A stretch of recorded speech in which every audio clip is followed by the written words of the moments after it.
منبر پر رونق افروز برادر ذی قدر پیر سید یاسین باپو قادری، استاذ العلماء حضرت علامہ مفتی اکبر رضوی صاحب مدظ اللہ العالی، ذوی بلند آواز سے پڑھیں الصلاۃ والسلام علیک یا رسول اللہ، الصلاۃ والسلام علیک یا نبی اللہ، الصلاۃ والسلام علیک یا حبیب اللہ، وعلى آلك وأصحابك يا نور الله صلی اللہ تعالی علیہ وسلم۔ پھر کے گلی گلی تباہ ٹھوکریں سب کی کھائیں کیوں، پھر کے گلی گلی تباہ ٹھوکریں سب کی کھائیں کیوں، دل کو جو عقل دے خدا تیری گلی سے جائیں کیوں، رخصت قافلہ کا شور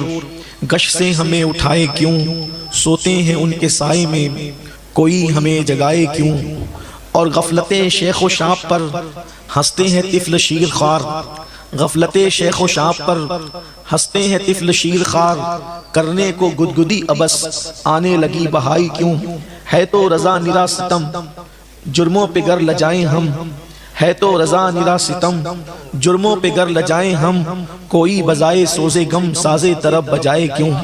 پھر کے گلی گلی تباہ ٹھوکریں سب کی کھائیں کیوں، دل کو جو عقل دے خدا تیری گلی سے جائیں کیوں۔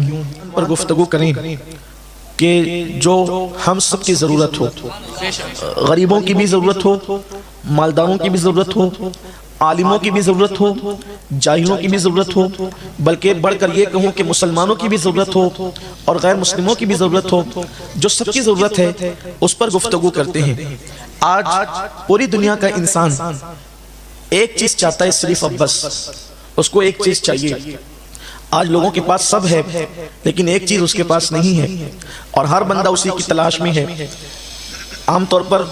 میں اسی فکر کے ساتھ گفتگو کرتا ہوں کہ میری گفتگو اہل منبر کے لیے کبھی نہیں ہوتی، بلکہ میں تو اہل منبر کو سبق سنانے کے لیے آتا ہوں۔ عام طور پر میری گفتگو تو آپ ہی لوگوں کے لیے ہوتی ہے، لیکن یہ آج کا عنوان ایسا عنوان ہے کہ اس کی ضرورت اہل منبر کو بھی ہے اور آپ کو بھی ہے، مجھے بھی ہے اور آپ کو بھی ہے۔ ایک چیز کی متلاشی ہے دنیا، کیا عرب والے، کیا عجم والے، کیا مشرق والے، کیا مغرب والے،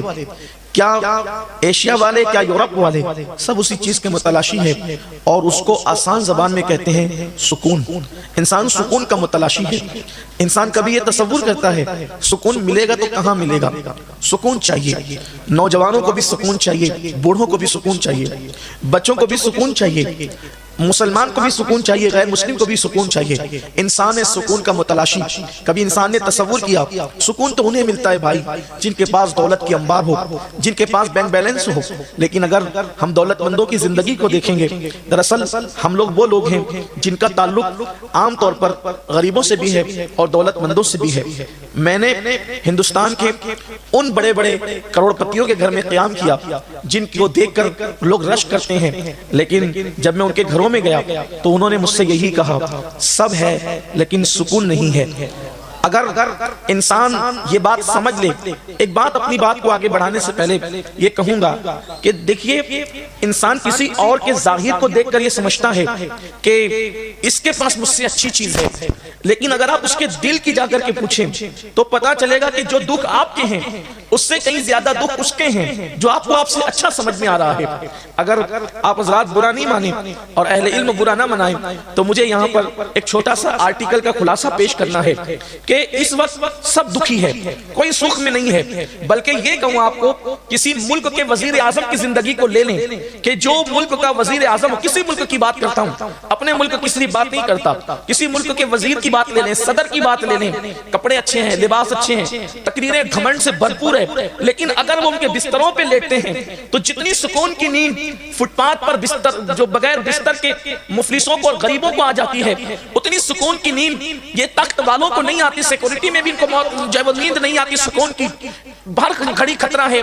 ہر گھڑی بے چینی ہے، اور سب کو بے چینی، کسی کو کم کسی کو زیادہ۔ ایک آرٹیکل کا خلاصہ یہ پیش کرنا چاہتا ہوں، انسان اس کو دیکھ کر سوچے کاش میں ویسا ہوتا۔ ایک بات تو ہمیشہ یاد رکھنا، کبھی کسی کے متعلق دیکھ کر یہ دعا مت کرنا کہ کاش میں ویسا ہوتا۔ اس اس کے اندرون کے بارے میں ہمیں خبر کیا ہے؟ آپ اپنی مراد اللہ سے مانگے کہ اللہ مجھے ایسا کر دے، ہم یہ نہ کہیں کہ اس کی طرح کر دے، اس لیے کہ وہ اندر سے جل رہا ہے، اوپر سے مسکرا رہا ہے، اور آپ کے ایسا کر دے تو پھر آپ بھی ویسے ہی ہو جائیں گے، اس لیے کسی کو دیکھ کر یہ نہ کہیں۔ کہنے والے کہتے ہیں میرے ہونٹوں پہ دکھاوے کا تبسم ہے مگر، میرے ہونٹوں پہ دکھاوے کا تبسم ہے مگر میری آنکھوں میں اداسی کے دیے جلتے ہیں، پوری دنیا بے چین اور بے قرار ہے۔ وہ جس آرٹیکل کا خلاصہ پیش کرنا چاہتا تھا وہ یہ ہے، ایک مرتبہ ایک کوا ڈال پر بیٹھا اور اس کوے نے دیکھا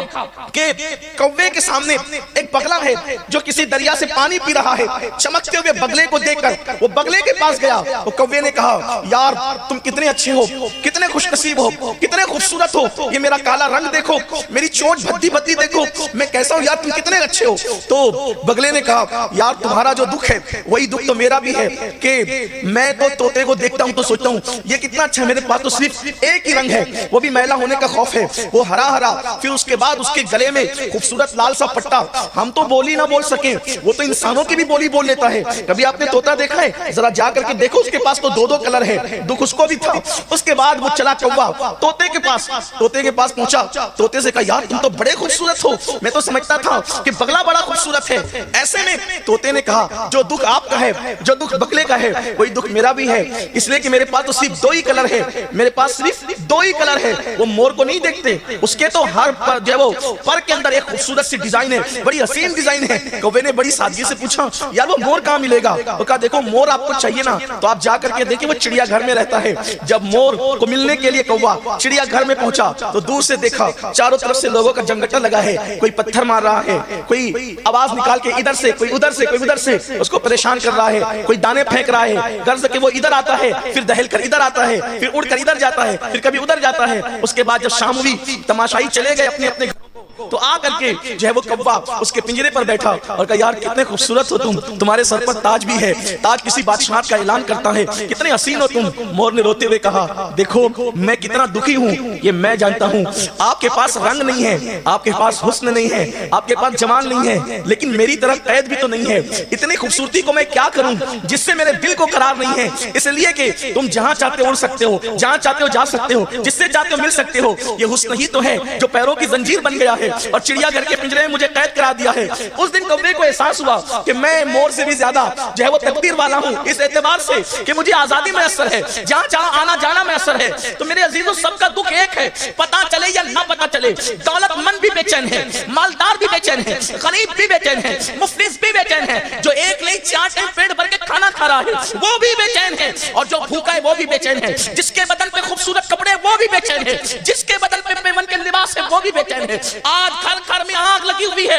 اور وہ آگ بے چینی کی آگ ہے۔ بیٹیوں کا باپ اس لیے بے چین ہے کہ اس کو بیٹیاں ہی بیٹیاں ہیں، وہ شادی کرے تو کیسے، پرورش کرے تو کیسے، ان کے لیے جب وہ نباہ کا ذریعہ لائے تو کہاں سے، اور باپ جب وہ بیٹوں کا باپ وہ بھی بے چین ہے، اس لیے کہ بیٹے بے وفا ہو گئے ہیں، بیٹے باغی ہو گئے ہیں، بیٹے غدار ہو گئے ہیں۔ بیٹیوں کا باپ بھی بے چین، بیٹوں کا باپ بھی بے چین، اولاد ہے وہ بھی بے چین، اولاد نہیں ہے وہ بھی بے چین، علم والا ہے وہ بھی بے چین، علم نہیں ہے وہ بھی بے چین۔ تو یہ بے چینی کی بلا آئی کہاں سے اور بے چینی کس وجہ سے ہے؟ تو اس کو سمجھنا ہوگا۔ سکون کا متلاشی انسان اگر سکون ڈھونڈنے نکلا ہے تو آؤ بے چینی کیوں ہوتی ہے، بے قراری کیوں ہوتی ہے، انسان بے چین کیوں ہوتا ہے؟ دراصل بات اتنی ہے، انسان کا وجود دو چیزوں کا مرکب ہے، انسان کا وجود زندہ وجود دو چیزوں سے ترتیب پاتا ہے، ایک تو خاکی جسم ہے اور ایک تو نوری روح ہے۔ جسم اور روح جب دونوں ملتے ہیں تو انسان کو زندگی ملتی ہے، انسان کو حیات ملتی ہے۔ جسم بنائے خاک سے، روح بنی ہے نور سے، اور پھر روح جو ہے وہ اللہ کی طرف سے عالم بالا سے آئی ہے۔ اللہ کا فرمان ہے وَنَفَخْتُ فِيهِ مِن رُوحِي، تو میں نے انسان کے اندر اپنی روح کو جلوہ گر کیا، اپنی روح کو ڈال دیا۔ قرآن اس کو امر ربی بھی کہتا ہے، رب کا حکم بھی کہتا ہے، امر بھی کہتا ہے۔ تو یاد رکھو جسم کی فطرت میں خاکیت ہے، جسم کی فطرت خاکی ہے، جسم کی فطرت خاک نشینی ہے۔ اللہ اکبر، جسم کو کھانا چاہیے تو سکون ملے گا، جسم کو ہوا چاہیے تو سکون ملے گا، جسم کو پانی چاہیے تو سکون ملے گا، جسم کو نیند چاہیے تو سکون ملے گا۔ لیکن جسم کے پرسکون ہونے سے کبھی انسان پرسکون نہیں ہوتا جب تک کہ روح پرسکون نہ ہو۔ سکون کے لیے روح کا سکون ضروری ہے، روح پرسکون ہو ہوگی تو انسان بھی پرسکون ہوگا۔ میرے پیارے آقا علیہ السلام کے پیارے دیوانوں، تو یہ جو روح ہے، روح یہ آئی ہے عالم بالا سے، اللہ کی طرف سے۔ تو اس کو سکون کس طرح ملتا ہے؟ جیسے مچھلی کو سکون پانی میں ملتا ہے، درندوں کو سکون جنگل میں ملتا ہے، پرندوں کو سکون ہواؤں میں پرواز سے ملتا ہے، ویسے روح کو سکون اللہ کے ذکر میں ملتا ہے، اللہ کی عبادت میں ملتا ہے، اللہ سے وفا میں ملتا ہے، اللہ کے قرب میں روح کو سکون ملتا ہے۔ اللہ اکبر۔ تو جب انسان اللہ کی عبادت کرتا ہے روح پر سکون ہوتی ہے تو اس کو سکون مل جاتا ہے، اللہ کا ذکر کرتا ہے روح پر سکون ہوتی ہے تو اس کو سکون مل جاتا ہے، اسی طرح جب رب کا قرب اختیار کرتا ہے